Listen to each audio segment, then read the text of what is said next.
2005, hindi. 2005 ba? O yun, 2005. At ngayon, miyembro na ng ating City Council, si Pres, Councilor Casey Pustillas. Sa lahat po ng mga board passers natin, muli po, congratulations sa inyo.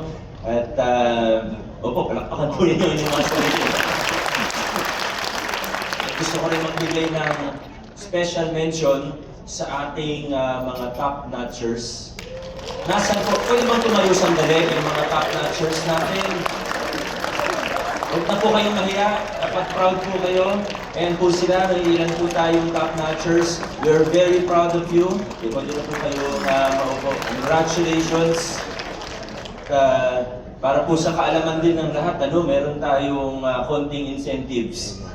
Abangan nyo na lang po. Naayos po natin ng ating Committee on Education, si Councilor Simon. Actually, may standing resolution tayo.